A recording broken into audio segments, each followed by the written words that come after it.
아멘. 귀한 예가 모두에게 충만하기를 주의 이름으로 축원합니다. 지금 고난 주간을 저희들이 보내고 있습니다. 거의 반 정도 지난 것 같습니다. 그래서 오늘은 고난에 대한 이야기를 좀 해보고자 합니다.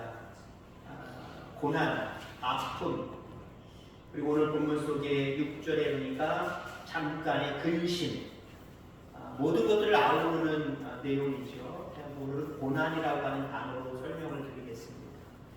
고난을 좋아하는 사람 한 사람도 없습니다. 아픔을, 근심거리를 좋아하는 사람 한 사람도 없습니다. 그런데 성경은 오늘 본문에도 그렇고 다른 데를 찾아봐도 우리에게 고난은 오히려 복이다라고 말씀하고 있습니다. 그 부분에 대해서 오늘 말씀을 드리려고 합니다.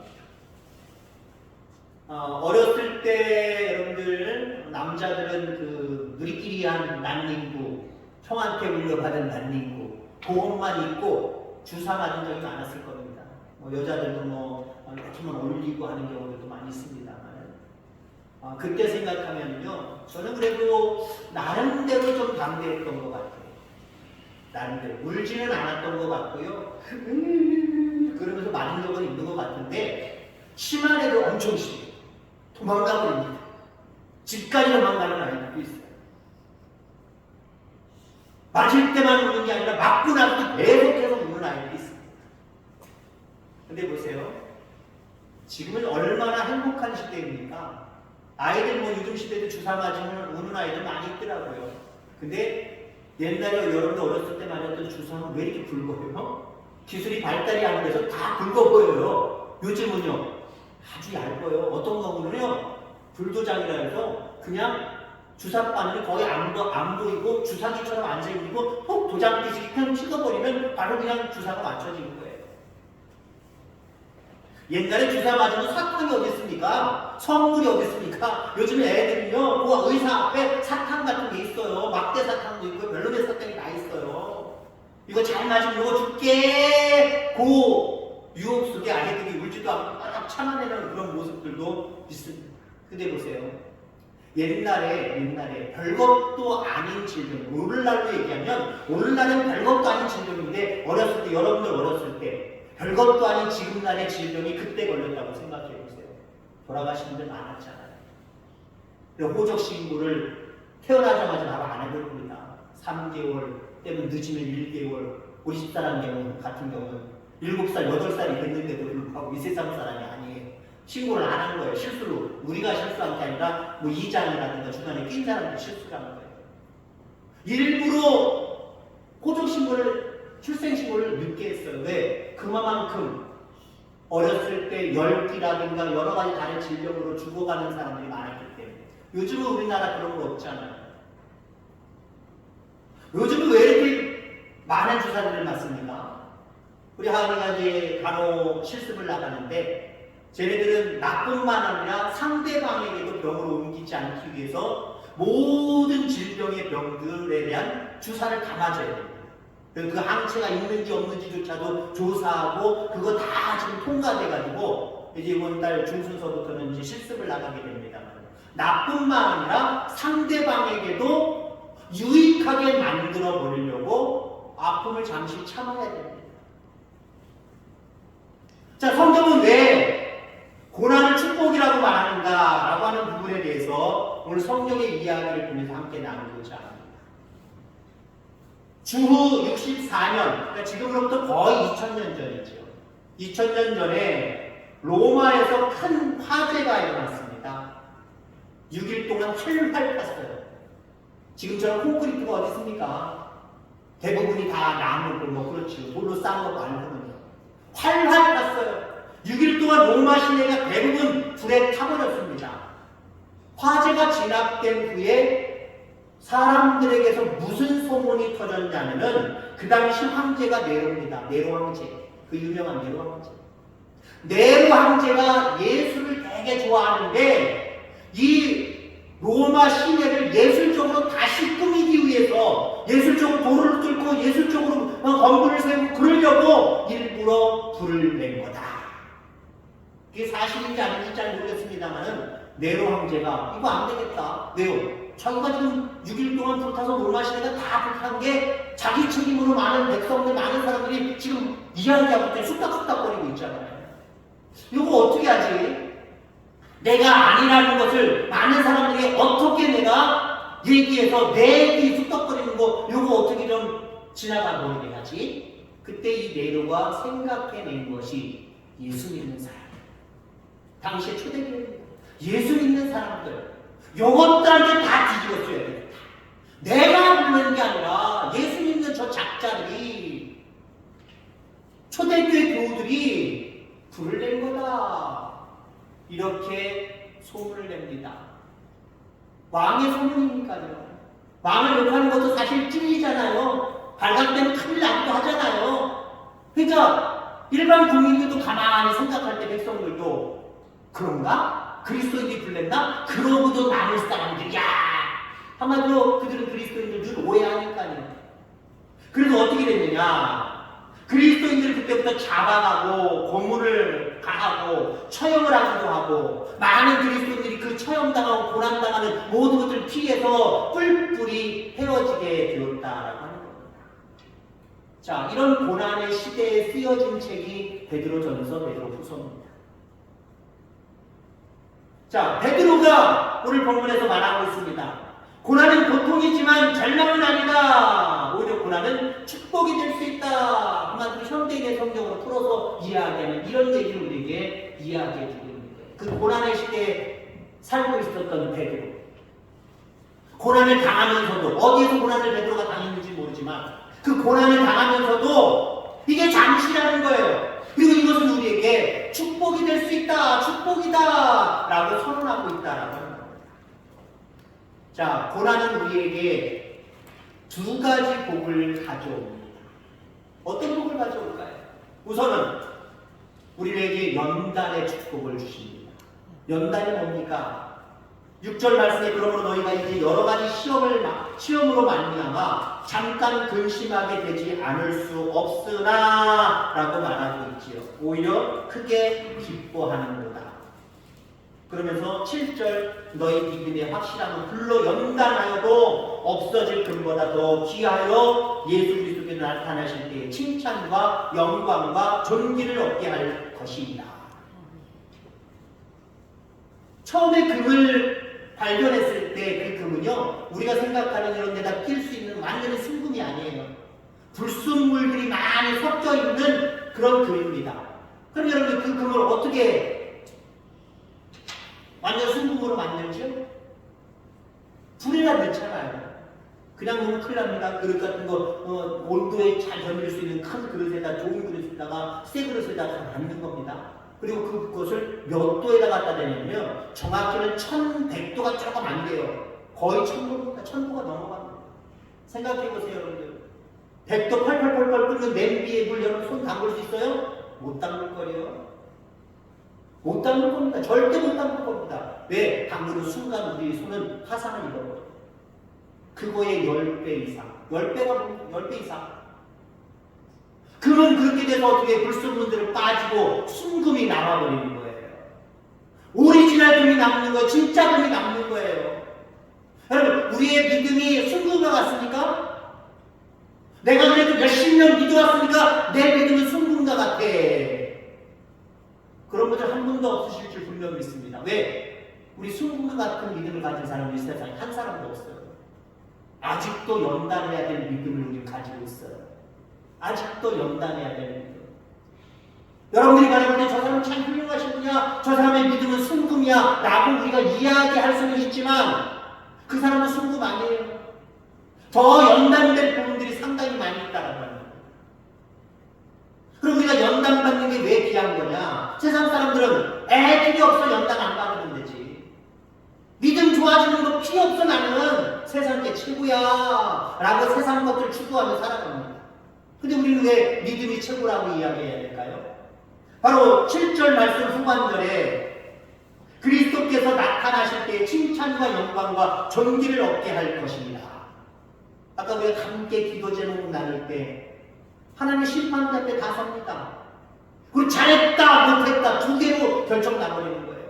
잘했다 칭찬하시면 영원한 생명의 나라에 들어가서 영광과 존귀를 다 누리는 겁니다. 하나님과 더불어. 그런데 못했어! 라고 판명받으면 영원한 생명의 나라 들어갈 수 없는 거예요. 그게 뭘로 판결됩니까? 믿음으로 판결되는 겁니다. 그러면 여러분들 이 땅에 살아가면서 돈이 조금씩 쌓이는 것보다 더 큰 복이 뭐예요? 연단의 과정을 통해서 우리의 믿음이 조금씩 성장해 가는 것, 이게 진짜 복이에요. 근데 우리가 믿지 않는 사람은 당연하고요. 믿는 우리들조차도 자꾸 세상을 추구하고 세상을 쫓아가려고 해요. 그걸 더 가득 집어넣으려고 해요. 내 거 삼으려고 해요. 필요하지만 아예 필요 없다라고 얘기할 수는 없어요. 필요하지만 믿음의 연단이 가장 중요해요. 그럼 그 연단이 뭘로 시작된대요? 고난으로 시작된다고 얘기하고 있습니다. 고난을 기쁨으로 받아들여서 그 고난으로 인하여서 여러분의 믿음이 연단되어 더욱더 성장하기를 주의 이름으로 축원합니다. 자, 그렇습니다. 고난은 믿음을 연단하기 때문에 축복입니다. 어느 성도님이 이런 말을 하는 경우가 있어요. 목사님, 지난번에 우리 집에 이런 다 문제 있었던 거 아시지요? 그때는 하나님 믿기도 싫었고 교회 다니기도 싫었고 목사님 신방 오는 것도 싫었는데 지나고 보니까 그때 참 은혜 충만히 받았습니다. 그때 아니었으면 내 믿음이 지금 이렇게 성장했을까요? 그렇지 못했을 것 같아요. 그때를 생각하면 너무 감사해요 라고 말합니다. 여러분들, 고난이 심하면 여러분 어떻습니까?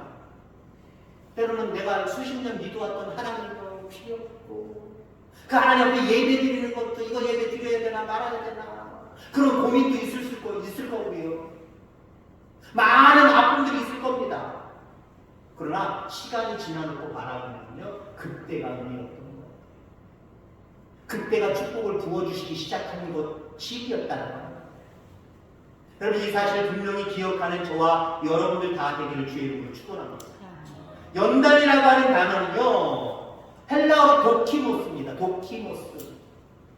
자, 이 말은 무슨 의미가 있냐면요, 금세공할 때 나오는 단어랍니다. 금을 세공할 때 세공사들이 도키모스라고 선언을 한답니다. 이게 무슨 얘기냐? 천도가 넘는 온도에 들어가서 나온 그 금을 가지고 사람들이, 특히 세공사들이 이건 완전한 순금이다, 연단된 금이다, 100% 금이다 라고 하는 내용의 말을 도키모스 한 단에다 실어서 이야기한대요. 물론 앞서도 얘기했지만 우리 스스로가 나의 믿음은 도키모스야 라고 말할 사람은 한 사람도 없어요. 그러나 마지막 심판대 앞에서는요, 우리 하나님이 우리에게 그렇게 선언해 주십니다. 우리가 그렇게 완벽해서는 아니에요. 마치 우리가 아직도 죄인이지만 우리를 의롭다 칭해 주시는 거예요. 그렇게 말씀해 주시는 거예요. 우리가 완전히 정말 의로워서가 아니라 아직도 불순물이 많고 아직도 죄인이지만 우리 하나님께서 그래도 그 정도면 나를 믿는 믿음이 있는 거고 너는 의로운 나의 자녀야 라고 말씀해 주신 거예요. 마지막 심판 때도 그럴 거예요. 아까 잘했다, 못했다 라고 표현했잖아요. 이렇게 다시 반대로 표현할, 이런 모양으로 표현할 수 있습니다. 영원한 생명의 나라에 안길 사람들은 하나님 심판대에서 이렇게 선언하실 것 같아요. 도키마스! 이제 연단받았구나. 구원받을 만한 그 믿음을 네가 가졌구나. 훈련받았구나. 고난을 통해서 여기까지 그 믿음이 성장했구나. 그리고 하나님 나라에 데려가든지 아니면 도키모스를 반대 의미는 어떤 의미인지는 잘 모르겠습니다만 아무 말씀 안 하시든가 도키모스라는 반대되는 단어를 막 외쳐버리든가 그러면 영원한 지옥 가지 않겠습니까? 하나님이 여러분의 믿음을 바라보실 때에 도키모스 할 수 있는, 선언할 수 있는 그런 여러분들 다 되기를 주의 이름으로 축원합니다. 베드로는 이 고난이 결국은 칭찬과 영광과 존귀가 될 것이다 이렇게 말하고 있습니다. 신앙은 문제가 없는 삶이 아니에요. 문제가 없는 삶을 요구한다고 한다면 고난과 아픔과 시련이 오면 하나님 왜 그러십니까? 이렇게 얘기할 수밖에 없고요. 그 하나님 앞에 불평불만할 수밖에 없어요. 그래서 신앙은 고난이 없는 것이 아니라 고난 속에서 성장하는 게 신앙이에요. 고난을 자양분 삼아서 믿음이 자라나는 것, 이게 신앙이에요. 물론 여러분에게 너무 많은 쉴 새 없이 오는 고난이 없기를 주의 이름으로 축원합니다. 또 피할 길도 주시고 극복하게 하시고 하나님의 놀라운 능력으로 피하기도 하고 넘어갈 수 있기를 간절히 소망합니다. 어떤 경우의 고난들은요, 내가 부딪혀야 되는 부분들이에요. 부딪힐 때, 부딪히고 난 다음에 우리 그렇게 큰 영향을 받지 않아요. 하나님이 내버려 주실까요? 고난을 주시고 내버려 주실까요? 욥에게, 사탄에게 마음대로 해봐. 욥의 생명을 건드리지 말고 네 마음대로 한번 해봐. 그래서 엄청난 욥에게 시험들을 가하잖아요. 그럼에도 불구하고 하나님 뭐라 그래요? 생명을 건드리지 말라는 거예요. 거기에 생명은 육신의 생명도 있고 영혼의 생명도 있는 거예요. 생명을 건드리지 말라는 거예요. 그리고 어떻게 하십니까? 욥이 극복하게 만들으시잖아요. 욥이 잘나서, 욥이 대단해서 견뎌냈다고 생각하지 마시기 바랍니다. 그 시험을 허락하신 하나님이 이미 피할 길도 주셨고 극복할 수 있는 믿음도 주심으로 말려 싹 극복하게 되신 거예요. 그렇습니다. 우리가 우리 앞에 놓여져 있는 많은 고난들 왜 나에게만 주십니까? 왜 나한테 주십니까? 라고 하면서 우리는 거부할지 모르고 하나님 원망하고 불평할지 모르지만 못 이겨낼 고난은 없어요. 우리 스스로가 아니라 하나님이 함께 하십니다.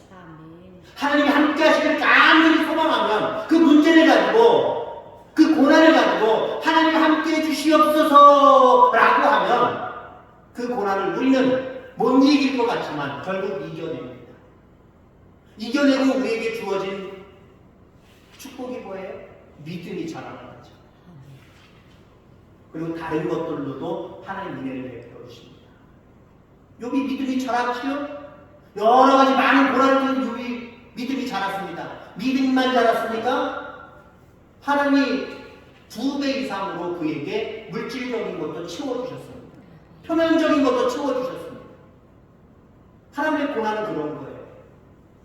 고난 앞에 걱정하고 염려하고 왜 나만 겪는 고난이라고 탄식하고 하나님 앞에 원망하고 불평하지 마시길 바랍니다. 고난이 올 때마다 오히려 우리는 이렇게 이야기해요. 하나님이 나에게 복을 주시려고 하나. 내 믿음을 연단시킴으로 말미암아 하늘의 복과 땅의 기름진 복으로 나에게 가득 채워주시려고 하는 거예요. 이렇게 생각하고 믿음으로 반응할 때 그 믿음대로 되는 놀라운 역사들이 여러분들과 여러분이 하는 일들과 여러분의 가정과 여러분의 자녀들 위해 넘쳐나게 되기를 주의 이름으로 축원합니다. 하나님 아버지 감사합니다.